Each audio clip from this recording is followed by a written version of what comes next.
কাজ প্রকল্পে দৈনিক মজুরি বাড়ল। বাংলায় মজুরি বেড়েছে 13 টাকা। লোকসভা নির্বাচনের জন্য বিশেষ সাধারণ পর্যবেক্ষক হিসেবে রাজ্যে আসছেন অবসরপ্রাপ্ত আইএএস আলোক সিনহা। বিশেষ পুলিশ পর্যবেক্ষক নিযুক্ত হয়েছেন অনিল কুমার শর্মা। বসিরহাট লোকসভা কেন্দ্রের বিজেপি প্রার্থী রেখা পাত্র তাঁর ব্যক্তিগত তথ্য প্রকাশ্যে আনার জন্য তৃণমূল কংগ্রেসের বিরুদ্ধে জাতীয় মহিলা ও তপশিলি কমিশনে অভিযোগ জানিয়েছেন। ভোটের প্রচারে সচিন তেন্ডুলকরের ছবি ব্যবহার করা নিয়ে নির্বাচন কমিশন মুর্শিদাবাদের জেলা শাসকের কাছে রিপোর্ট তলব করেছে। সন্দেশখালীতে ইডি আধিকারিকদের ওপর হামলার ঘটনায় মূল অভিযুক্ত শেখ শাহজাহানকে জেল হেফাজতে পাঠিয়েছে বসিরহাট আদালত। আসছে বিস্তারিত খবরে। 100 দিনের কাজ প্রকল্পে দৈনিক মজুরি বাড়ল। 2024-25 অর্থবর্ষে 3 থেকে 10% মজুরি বৃদ্ধির বিজ্ঞপ্তি জারি করেছে কেন্দ্রীয় সরকার।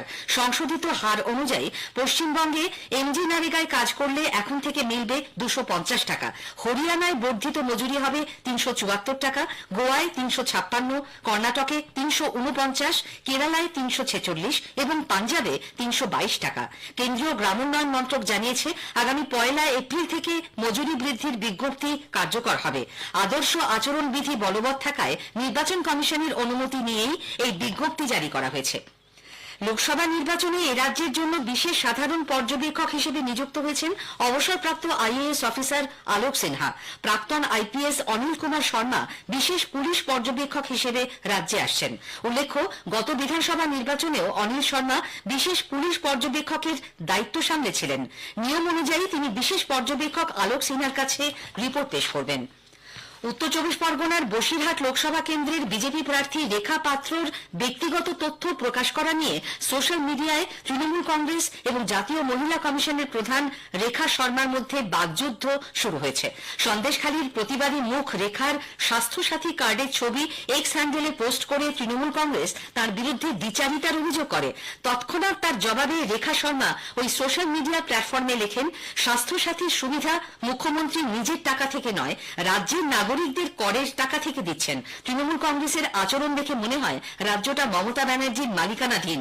দিল্লির জমিদার শব্দবন্ধ নিয়েও প্রশ্ন তুলেছেন জাতীয় মহিলা কমিশনের চেয়ারপারসন।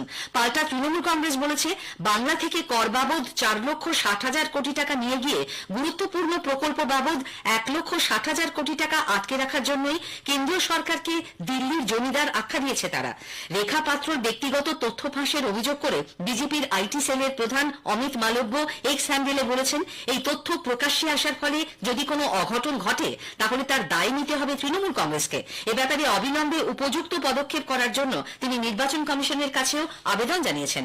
তার ব্যক্তিগত তথ্য প্রকাশ্যে আনার জন্য জাতীয় মহিলা ও তপশিলি কমিশনের কাছে তমলুক লোকসভা কেন্দ্রের তৃণমূল কংগ্রেস প্রার্থী দেবাংশু ভট্টাচার্যের বিরুদ্ধে অভিযোগ জানিয়েছেন রেখা। বিরোধী দলনেতা শুভেন্দু অধিকারী আজ বসিরহাটে রেখাকে নিয়ে রোড শো করবেন বলে জানিয়েছেন। গত সন্ধ্যায় যাদবপুরে এক জনসভায় তিনি রেখা পাত্র স্বাস্থ্যসাথী কার্ডের তথ্য প্রকাশ্যে আনার জন্য তৃণমূল কংগ্রেসের তীব্র নিন্দা করেন। রেখা পাত্র ওই সংশ্লিষ্ট তৃণমূল ফাংশনারিজের বিরুদ্ধে এসসি কমিশন এবং মহিলা কমিশনে কমপ্লেন করেছে এবং ব্যবস্থা না নিলে রেখা পাত্র উচ্চ আদালতেও যাবেন। একটা দলিত মহিলা তার পার্সোনাল ফোন নাম্বার সহ এটা এক্সপোজ করেছেন, এটা অত্যন্ত গৌরিত কাজ। আর এই স্বাস্থ্যসাথী হোক যাই হোক, তৃণমূল মনে করে ট্যাক্সের টাকাটা কি ওদের পার্টির টাকা নাকি। বহরমপুরের তৃণমূল কংগ্রেস প্রার্থী ইউসুফ পাঠানের প্রচারে ফ্লেক্সে বিশ্বকাপ জয় ও সচিন তেন্ডুলকরের ছবি ব্যবহার করা নিয়ে নির্বাচন কমিশন রিপোর্ট তলব করেছে। কেন সচিনের ছবি ব্যবহার করা হয়েছে, এক্ষেত্রে কোনো বৈধ অনুমতি ছিল কিনা মুর্শিদাবাদের জেলা শাসকের কাছে তা জানতে চাওয়া হয়েছে বলে কমিশন সূত্রে খবর। জাতীয় ক্রিকেট দলের সাফল্যকে বহরমপুরের তৃণমূল কংগ্রেস প্রার্থী নিজের প্রচারে স্বার্থ সিদ্ধির জন্য ব্যবহার করছেন বলে কংগ্রেসের তরফে অভিযোগ করা হয়। ক্রিকেটারদের থেকে অনুমতি না নিয়েই তাদের ছবি ব্যবহার করা হয়েছে বলেও তারা কমিশনের কাছে অভিযোগ জানিয়েছেন, যার ভিত্তিতে জেলা শাসকের কাছ থেকে রিপোর্ট তলব করেছে কমিশন। সূত্রের খবর, ইতোমধ্যেই জেলা শাসক তথা জেলা নির্বাচনী আধিকারিক জেলা তৃণমূল কংগ্রেস সভাপতি ও ফ্লেক্সগুলি যে সংস্থাকে তৈরি করতে দেওয়া হয়েছিল সেই সংস্থার কাছ থেকে জবাব তলব করেছেন। যদিও ইউসুফ পাঠান ইতোমধ্যেই তার বিরুদ্ধে ওঠা অভিযোগের জবাব দিয়েছেন। তিনি বলেছেন, বিশ্বকাপ জয়ী দলের সদস্য ছিলেন তিনি, তাই বিশ্বকাপের সঙ্গে তার ছবি রয়েছে।